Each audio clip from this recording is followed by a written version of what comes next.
اعوذ باللہ من الشیطان الرجیم بسم اللہ الرحمن الرحیم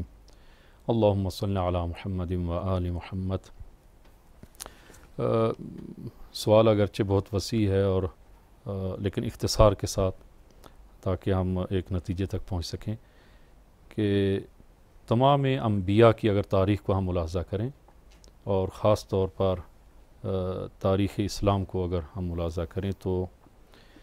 سب سے پہلے جن لوگوں نے دین خدا کی اور انبیاء الہی کی مخالفت کی ہے ان میں سے دو تین اہم گروہ ہیں۔ مستکبرین کا گروہ ہے، صحیح، اسی طرح مترفین کا گروہ ہے کہ قرآن کریم میں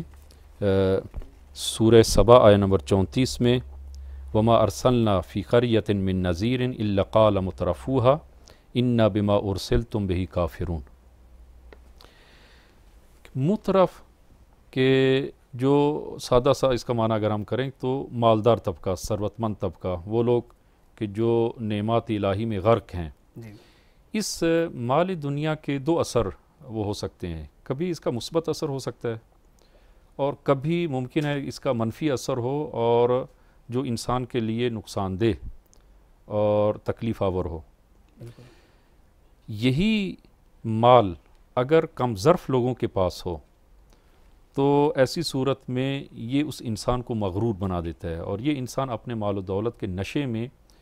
خداوند عالم کے خلاف بغاوت کر دیتا ہے۔ جی، اور فطری سی بات ہے ان الانسان لیطغی ان رآہ استغنی، کہ جو ہی انسان کے پاس تھوڑی سی آسانی آتی ہے، آسائش آتی ہے،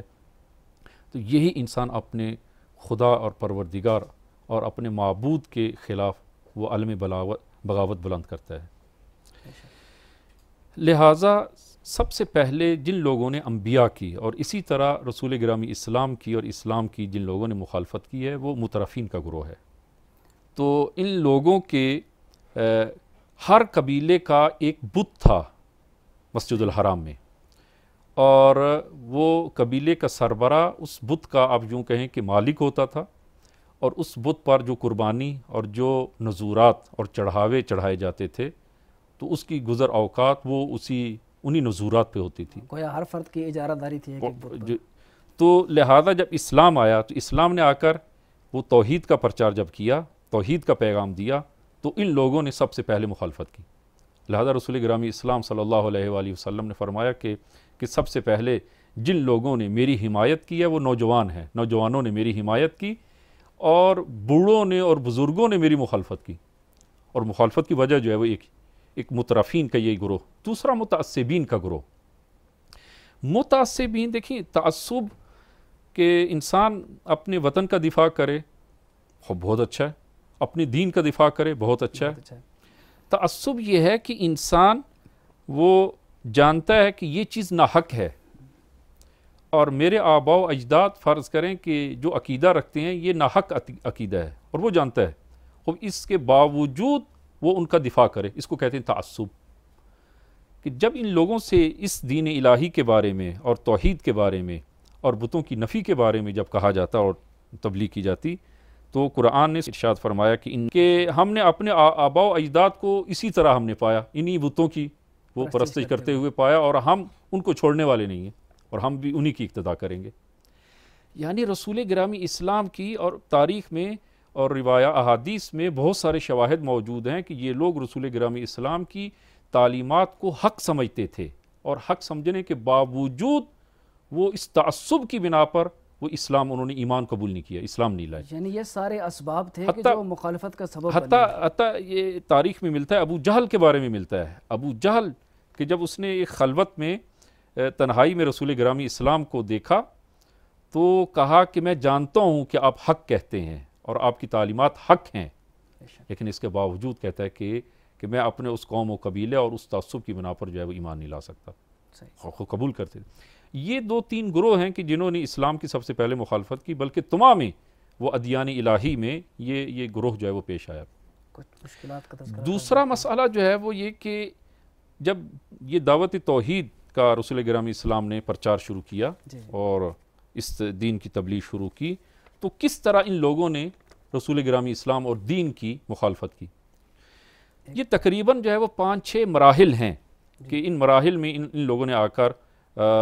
وہ اسلام کی اور دین کی انہوں نے مخالفت کی۔ سب سے پہلا مرحلہ استہزاء،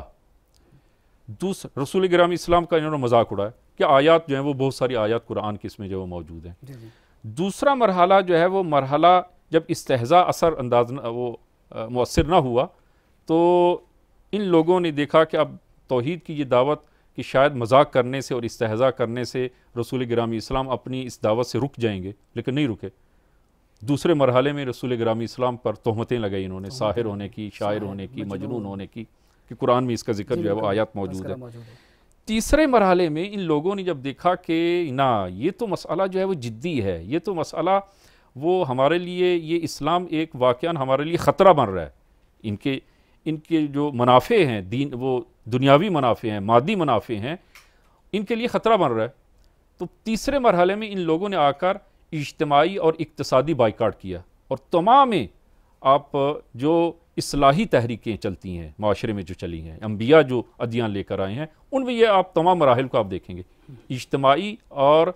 اقتصادی بائیکاٹ کیا۔ اس کی 2 مثالیں آپ تاریخ میں ملاحظہ کریں، شیب ابی طالب کا واقعہ کہ 3 سال جو ہے وہ محصور رکھا گیا مسلمانوں کو، رسول گرامی اسلام کو، اور دوسرا 5 بعثت کو